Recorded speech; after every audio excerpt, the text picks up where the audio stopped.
성경의 핵심되는 진리 이렇게 정했습니다. 지구상에서 가장 중요한 책 한 권을 꼽으라고 하면 성경책을 꼽는답니다. 특징이 있어요. 많은 사람이 많이 사기도 하고 많이 갖고도 있는데 좀 많이 안 읽는 것, 읽지 않는 것이 가장 크다 그 흠이랍니다. 미국 통계를 보니까요, 각 가정들마다 6권 정도의 책을 가지고 있대요. 우리나라도 만만치 않습니다. 저희 가정도 보니까 10권은 훨씬 넘게 가지고 있는 것 같습니다. 여러분의 가정도 별반 다를 건 없을 거예요. 책들을 많이 가지고 있는데 이 성경책을 귀하게 여길 수 있기를 바랍니다. 그러니까 성경의 특징은 3가지가 있어요. 하나는 뭐냐면요, 가장 인기 있는 책이라고 생각하면 돼요. 그리고 성경책은 가장 많이 읽고 있는 책이라고 생각하면 되고요. 그리고 3번째는 성경은 가장 사람을 많이 변화시킨 책이 성경인 줄로 믿습니다. 그러니까 가장 인기가 있어요. 그러니까 매년 세계적으로 볼 때 4,400만 권이 팔린대요. 그런데 놀라운 통계가 나왔는데요. 우리나라에서 무려 얼만큼 팔리냐면요, 400만 권 정도 팔린대요. 그러니까 굉장히 많은 수치를 우리나라가 차지하고 있어서요, 그것이 하나의 교회 성장 비결이라고 얘기할 수 있겠습니다. 그리고 또 하나 있었죠. 가장 많이 읽히는 책이라고 했죠. 모르긴 해도요, 성경을 100독한 사람도 있고요, 1000독한 사람도 나타난답니다. 이번 다니엘 기도를 통해서 간증을 들어보니까 여러 많은 종류의 사람도 있는데요, 성경을 통독을 많이 한 사람들도 있습니다. 우리 교회도 지금 새벽마다 성경을 통독해 가는데요, 이제 로마서 가고 있으니까요, 별반 어렵지 않게 신구약 성경을 다 마무리할 것 같아요. 혹시라도 성경 통독을 아직 하지 않는 사람들은요, 지금이라도 잘 참석하도록 하셔요. 이것이 가장 귀한 재산이고요, 가장 귀한 은혜고요, 또 가장 우리에게 있어서 보배로운 은총인 것을 믿습니다. 1독하든 2독하든 3독하든 4독하든 성경을 꾸준하게 많이 읽으시라고요. 그래서 성경은 사람을 변화시킨 책입니다. 그러니까 그것은 뭐냐면 간증의 역사라고 얘기할 수 있겠습니다. 그러니까 성경을 보면 다른 사람들이 얘기가 아니에요. 성경을 읽다가 변화되었고 예수를 만나다가 변화되고 달라진 거듭난 사람들의 이야기가 쭉 기록되어져 있습니다. 그 한 페이지를 우리가 감당한 줄로 믿습니다. 아이들이 만화책을 좋아하죠. 그런데 그 만화책을 봤다 능력받던 아이들은 본 적은 없습니다. 소설을 보기도 하고 또 인문학 공부를 하기도 합니다. 그런데 그것을 통해서 뭔가 변화가 됐다든가 뭔가 달라졌다든가 새로웠다는 그런 부분들은 나타나지 않고요, 성경을 통해서는 간증의 역사가, 변화됨의 역사가, 거듭남의 역사가 많이 나타난대요. 그러니까 가장 기본적인 가장 훌륭한 진리는 달리 찾지 마시고요, 성경을 통해서 찾아내는, 또 성경을 통해서 발견하는 귀한 은총이 우리 가운데 있기를 원합니다. 그래서 오늘 성경에 뭘 본다고 했어요? 핵심을 본다고요. 7가지예요. 그러니까 잘 따라오셔야 돼요. 금방 잘못하면 놓쳐버립니다. 그러니까 여러분이 정리를 노트에 잘 해보셔요. 과연 그것을 가지고 내가 어떻게 전도할 것인가, 나는 어느 정도 그 말씀을 알고 있는가 잘 보면서요, 그 말씀 속에서 새로운 영적 교훈을 발견하는, 그래서 전도할 때요, 그 7가지의 핵심되는 진리 가지고 전하는 귀한 축복이 우리 가운데 있기를 원합니다. 첫째 진리입니다. 첫째부터 7가지까지 먼저 말씀드립니다. 첫째는 뭐냐면요, 피 흘림이에요. 피. 예수 그리스도의 보혈 피 있지요? 이건 생명이고 복음입니다. 그런데 중요한 것 있어요. 피 흘림이 없으면 뭐가 없지요? 죄사함이 없습니다. 이게 첫 번째 진리예요. 그리고 두 번째 진리가 있습니다. 믿음이 없으면, 히브리서 11장 나와 있는 말씀이에요, 주님을 기쁘시게 할 수가 없답니다. 세 번째 말씀이 있습니다. 행함이 없으면 죽은 믿음이래요. 네 번째 말씀이 있어요. 고린도전서 13장 말씀 나와 있지요. 사랑이 없으면 꽝입니다 하는 사람도 있더라고요. 사랑이 없으면 아무것도 아닙니다. 이렇게 말씀드릴 수가 있고요. 또 나와 있는 말씀이 있습니다. 다섯 번째는 징계가 없으면 다른 사람이 아니라 하나님의 참 자녀가 아니답니다. 여섯 번째, 거룩함이 없으면 주님을 볼 수가 없고요. 일곱 번째는 주님이 아니면 아무것도 할 수 없습니다. 라는 말씀입니다. 믿습니까? 이 말씀을 다 알고 있으면 오늘 말씀은 끝났어요. 그러나 세부적으로 조금 더 말씀을 살펴보면요. 첫째 말씀, 피 흘림이 없으면 용서가 없다고 했죠. 죄사함이 없다고 했습니다. 말씀 보니까 히브리서 9장 22절 말씀이 있거든요. 여러분 집에 가서 꼭 찾아놨다가요. 노트에 만약에 적는다면 그 말씀을 꼭 적어 놓으시고 하반절 말씀에 주목할 필요가 있어요. 피 흘림이 없은즉 죄사함이 없느니라 이렇게 말씀했죠. 이 첫 번째 진리를 여러분이 먼저 아시라고요. 피가 대체 뭔가? 피는 다른 것 아니라고 했어요. 복음이자 생명이자 그것 자체가 핵심이라고요. 그러니까 구약 성경엔 반드시 뭐 했나요? 피 있는 제사를 드렸습니다. 신약 성경 십자가는 다른 것 아니었습니다. 예수 그리스도께서 십자가에 달리셔서 단번에 우리의 죄를 해결해 주신 줄로 믿습니다. 그리고 이 첫 번째 진리를 잘 아실 필요가 있어요. 죄의 값은 사망입니다. 그러나 누군가는 죽어야 돼요. 대신 죽어야 한다고요. 그런데 우리 주님께서 우리 가운데 오셔서 우리 가운데 함께 하셔서 우리의 죄를 대신하여 십자가에 달리신 줄로 믿습니다. 디안이라는 사람은 그렇게 얘기했습니다. 한 회의 말씀의 성경은 피에 관한 책이래요. 그래도 또 뭐라고 하냐면 피투성에 관한 책이래요. 처음부터 그때까지 예수 그리스도의 피에 대해서 우리가 알아야 되겠고 그 피복음이 뭔가를 진정으로 아는 사람들은 예수 그리스도를 그렇게 쉽게 생각지 않습니다. 그런데 그 예수 그리스도의 십자가의 피는 뭐냐면요. 하나님과 인간을 하나 되게 만들어 주셨습니다. 나라와 민족을, 나라와 나라를 또 하나 되게 만들어 주셨습니다.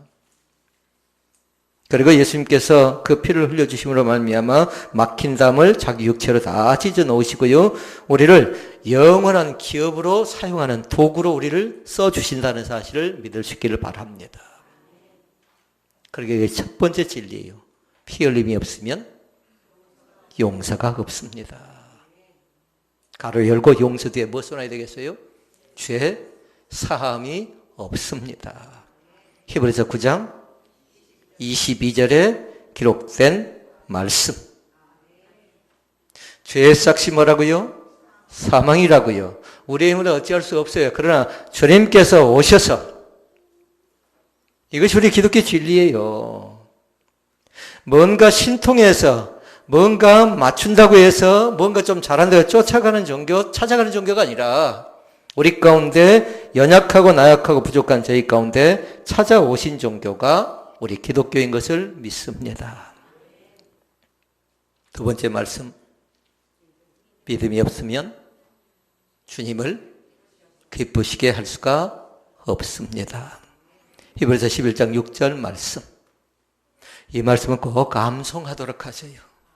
책에다 줄을 그어놓고 또 노트에다 한번 적어보시기도 하고 또 한번 암송을 잘 해보라고요. 그렇게 말씀합니다. 믿음이 없이는 기쁘시게 못하나니 하나님께 나아간 자는 반드시 그가 계시는 것과 그가 자기를 찾는 자들에게 상 주시는 이심을 믿어야 할지니라 이렇게 말씀합니다. 그러니까 주님을 기쁘시게 하는 방법은 뭐라고요? 오직 믿음입니다. 믿음. 믿음이 있어야 헌신할 수 있는 것이고요. 믿음이 있어야 순종할 수 있는 것이고 믿음이 있어야 아멘할 수 있고 믿음이 있어야 신앙 고백할 수 있는 거죠. 오늘 두 번째 말씀도 잘 기억할 수 있기를 바랍니다. 믿음이 없으면 주님을 기쁘시게 할 수 없습니다. 믿어주지 않는 것만큼 사람과 사람 죄를 잘 보라고요. 믿어주지 않는 만큼 믿어주지 않으면요 굉장히 기분이 상합니다. 저 사람이 나를 못 믿는 건 아닌가. 의심하는 것은 뭔가요?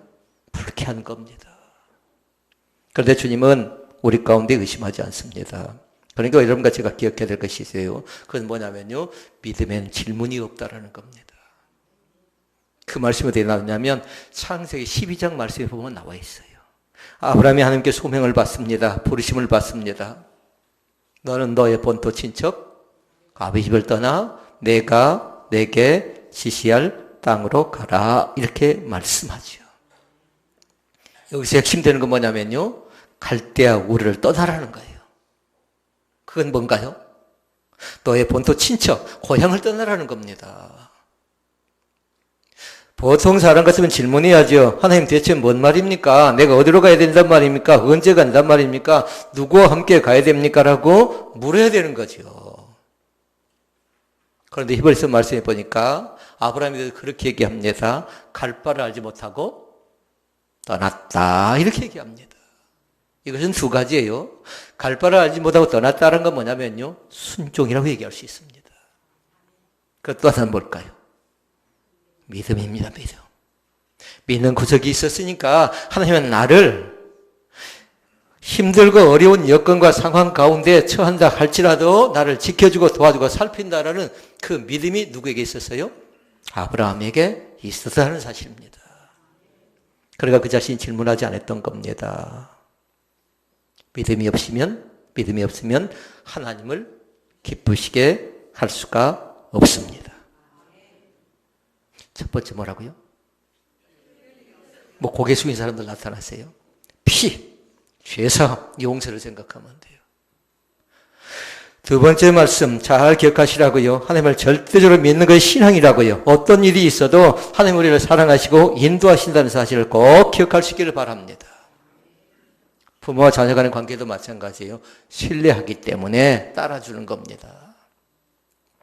왜 그렇습니까? 왜 해야 됩니까? 그것이 아니죠. 하나님 우리 가운데 오셔서 말씀하지요. 그런데 우리가 그 말씀을 따라 순종하지요. 그건 다른 것 때문에 그런 것 아니라 하나님은 나에게서 참 좋으신 하나님 되시기 때문에 그렇습니다.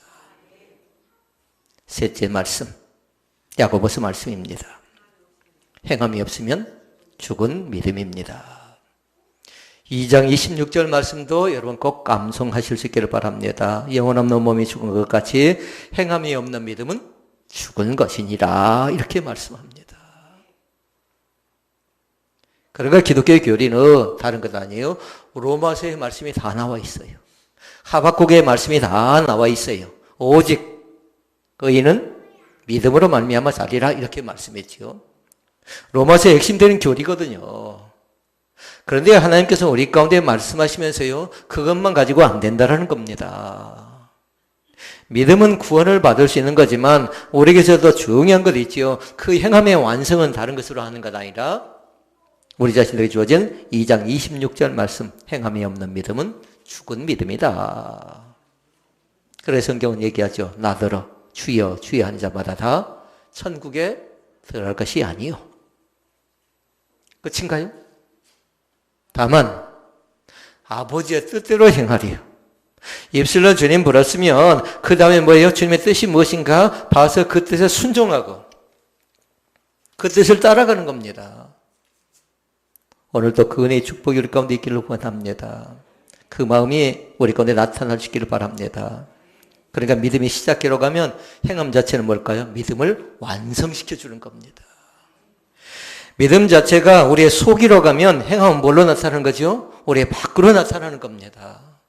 그런데 우리의 속만 건강하다고 해야 되는가요? 그렇지 않아요. 밖도 같이 건강해야 되는 겁니다. 이것이 하나가 되는 겁니다. 믿음이 정적이라고 하면 행함은 움직이는 거라고 동적인 것이라고요. 시작과 마무리를 믿음으로 하시고 시작 자체가 믿음이라고 하면 완성은 행함을 통해서 이루어진다는 사실을 꼭 기억하고요. 그 은혜의 축복이 오직 주님 안에서 이루어지는 귀한 역사가 나타날 수 있기를 주의 이름으로 축원을 드립니다. 네 번째 말씀 볼까요? 네 번째는 사랑입니다. 사랑. 아무리 강조해도 부족함이 없는 것입니다.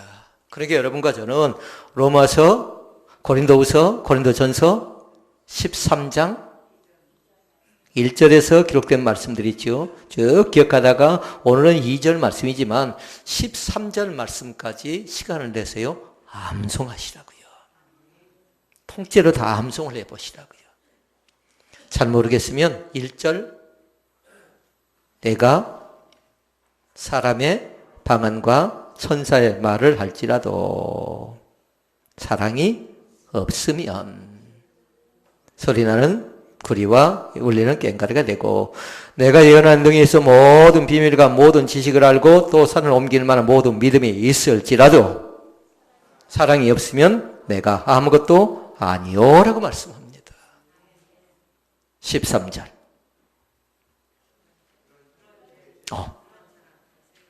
그런즉 믿음, 소망, 사랑 이 세 가지는 항상 있을 것인데 그 중에 제일은 사랑이라.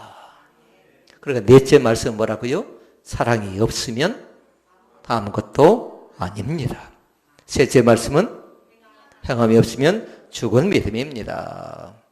둘째 말씀은 믿음이 없으면 주님을 기쁘시게 할 수 없습니다. 첫 번째 말씀은 피 흘림이 없으면 죄사함 용서가 없습니다라는 말씀. 이 세상 그 어떤 것을 가졌다 할지라도 어떤 많은 것을 누리고 있다 할지라도 그 속에 사랑이 없으면 아무것도 아니라는 겁니다. 그런데 그 사랑이 뭐냐라는 겁니다. 사랑이. 유행가 가수가 그렇게 얘기했죠. 사랑, 사랑. 잘 몰라요?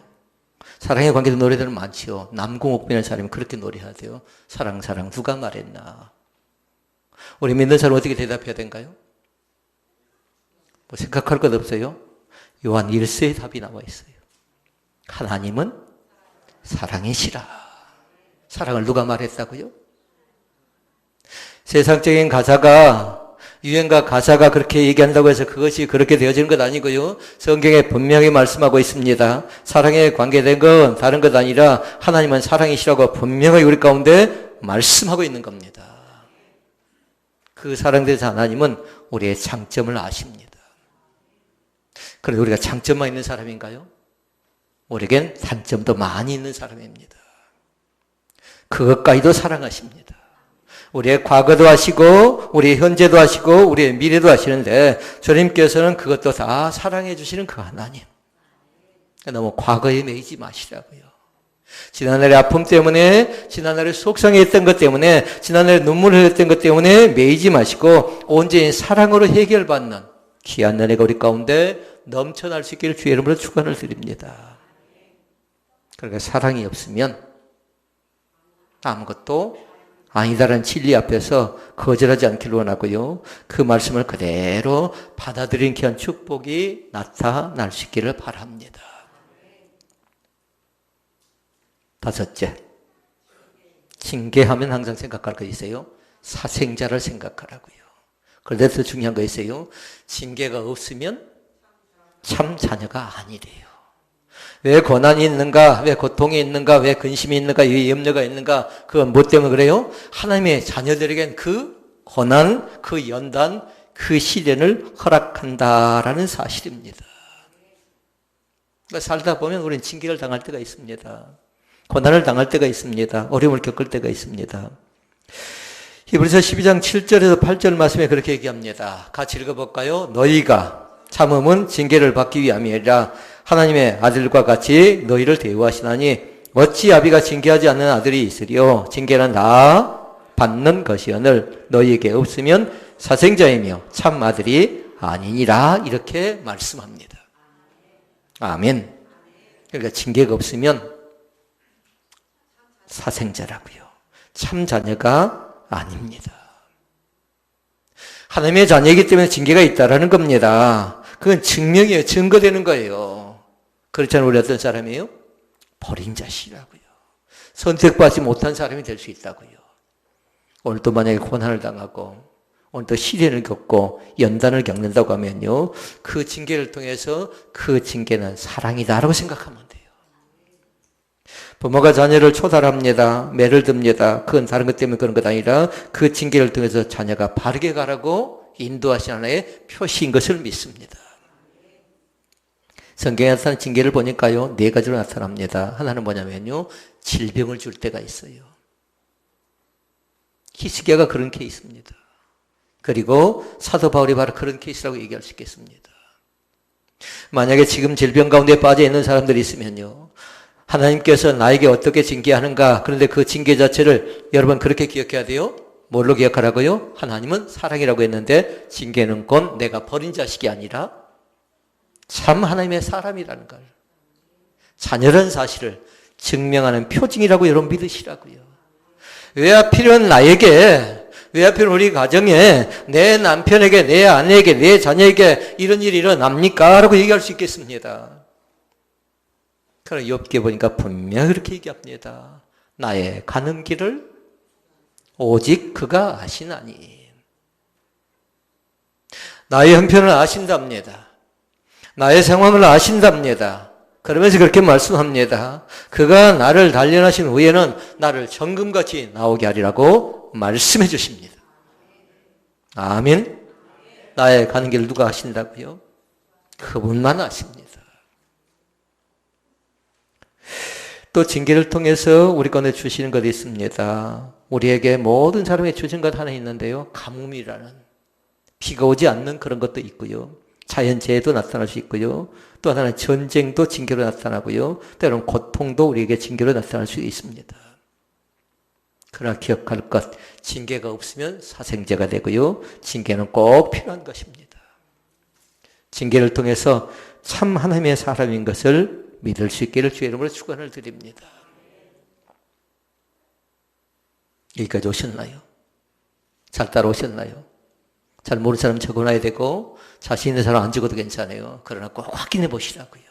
부부가 서로 한번 확인 잘 해보시고요. 어떻게 내가 이 말씀을 받고 있는가? 어떻게 내가 죄의 문제가 해결되고, 그리고 어떻게 하나님을 기쁘시게 하고, 또 나름대로 하나님께 주신 은혜들이 있죠. 6번째 말씀 볼까요? 6번째는 거룩함입니다. 거룩함이 없으면 주님을 볼 수가 없다고 했습니다. 말씀 히브리서 12장 14절 말씀 같이 봐볼까요? 모든 사람과 더불어 화평함과 거룩함을 좇으라. 이것이 없이는 아무도 주를 보지 못하리라. 이렇게 말씀합니다. 거룩함이 없으면 주님을 볼 수가 없습니다. 그러니까 그렇게 얘기했어요. 팔복 가운데는 이 말씀을 뭐라고 했을까요? 마음이 청결한 자, 이렇게 얘기했어요. 우리의 마음을 청결하고 깨끗하게 만들어갈 수 있기를 바랍니다. 그럼 우리가 확인하자고요. 거룩이 대체 뭔가를 잘 보라고요. 거룩은 몸에 대한 자세를 거룩하면서 걷는다고 해서 거룩이 아니고, 거룩은 뭐냐면요, 다른 것을 얘기합니다. 다르다라는 뜻이 있어요. 또 다른 말로 얘기하면요, 구별되다라는 뜻이 있어요. 세상 안에 넣어놨더니 믿는 사람과 믿지 않는 사람이 달라요. 음식을 같이 먹는데 믿는 사람이 먹는 것과 믿지 않는 사람이 달라요. 말을 하는 것을 보니까요, 믿는 사람과 믿지 않는 사람이 달라요. 생각하는 것을 보니까 믿는 사람과 믿지 않는 사람이 다르더라고요. 왜 그럴까요? 그 사람의 거룩이라는 성품이 있기 때문에 그런 겁니다. 그러니까 거룩은 다르다. 그리고 구별된다. 오늘 또 그 다름을 체험하는 귀한 역사가 나타날 수 있기를 바랍니다. 거룩함이 없이는 하나님을 볼 수가 없습니다. 음식 맛은 혀로 보지만요, 우리 자신들이 하나님은 마음으로 보는 겁니다. 그러니까 하나님께 늘 강조한 게 뭐냐면 이 속을 말씀하는 겁니다. 속을. 너의 속에 너의 생각하는 것이 대체 왜 너는 그렇게 생각하느냐, 그렇게 말씀하면서요, 깨끗하게 만들어가래요. 그렇게 하면 잘 기억해 보세요. 구별된 땅을 뭐라고 한가요? 구별된 땅, 두 자로. 복잡할 거 없어요. 거룩할 성자에다가 땅짓자를 써서요. 구별된 땅은 성지라고 얘기하는 겁니다. 교회는 물건들이 있어요. 구별된 물건을 뭐라고 한가요? 성구라고 얘기하는 겁니다. 교회에서 성미를 드리죠. 쌀을 드리죠. 그건 뭐예요? 성미라고 얘기하는 겁니다. 거룩한 무리를 또 뭐라고 한가요? 성도라고 얘기하는 겁니다. 우리를 얘기하는 겁니다. 우리를. 그 은혜의 원총이 우리 가운데 있기를 주의 이름으로 축원을 드립니다. 구별된 것, 다른 것. 우리도 그렇게 살아갈 수가 있습니다. 그러나 위선, 외식, 가식 말고요. 있는 모습 그대로요. 마지막 7번째. 주님이 아니면 아무것도 할 수 없습니다. 라는 말씀. 기억하실 수 있기를 바랍니다. 요한복음 15장 5절에 기록된 말씀. 이 말씀도 암송해야 돼요. 같이 읽어볼까요? 나는 포도나무요 너희는 가지니 저가 내 안에 내가 저 안에 있으면 이 사람은 과실을 많이 맺나니 나를 떠나서는 너희가 아무것도 할 수 없음이라. 아멘. 포도나무가 누군가요? 예수님. 가지는 누군가요? 성도들 나를 가리키는 겁니다. 그러니까 가지는 포도나무 옆에 있어야 돼요. 그래야 나중에 과실, 결실을, 열매를 맺을 수 있는 거죠. 그러나 포도나무 곁에 붙어 있지 않는 곳은요, 열매를 기대할 수가 없습니다. 풍성한 열매, 어림없는 소리입니다. 그러니까 뭘로 증명하는가요? 그 사람의 열매를 보고 이 사람이 믿음이 있는 사람인가 없는 사람인가가 증명이 되어지는 겁니다. 오늘 말씀을 정리합니다. 주님이 아니면 아무것도 할 수 없습니다. 되어지는 건 아까 찬양했던 것처럼 감사와 은혜라고 생각하면 됩니다. 7가지 진리 쭉 한번 생각해 볼까요? 피 흘림. 기억나신가요? 피 흘림. 그러면 용서와 제사함을 기억하라고 했어요. 그 다음에 2번째, 믿음이 없으면 주님을 기쁘시게 할 수 없다. 그리고 3번째, 행함을 생각하라고요. 4번째, 사랑 타령하라고요. 사랑이 없으면 아무것도 아니라는 겁니다. 5번째, 징계가 없으면 사생자라고 했어요. 참 하나님의 사람이라고 얘기할 수가 없는 겁니다. 6번째, 거룩함이 없으면 주님을 볼 수가 없고요. 7번째 말씀 다른 것 아니죠. 주님이 아니면 아무것도 할 수 없다는 사실. 믿습니까? 주님만이 할 수 있습니다. 나의 몸을 만져주시는 주님, 나의 가정의 형편을 살펴주시는 하나님, 그 주님을 오늘 또 간절히 매달리시기를 바랍니다. 그럼 나가서 그렇게 얘기하자고요. 주님 나를 좀 불쌍히 여기시옵소서. 이곳에 오셔서 이 자리 가운데 함께 하셔서 나에게 찾아오셔서 나의 삶의 여정 가운데 동행하여 주시고 나에게 긍휼의 손길을 베푸시옵소서. 이 시간도 하나님께서 또 그 주님께서 우리 가운데 안수하셔서 때로는 회복하시고 때로는 치유하시고 고치셔서 바른 길, 의의 길, 진리의 길, 믿음의 길을 걸어가게 만들 줄로 믿습니다. 이것이 성경이 말한 7가지의 진리입니다.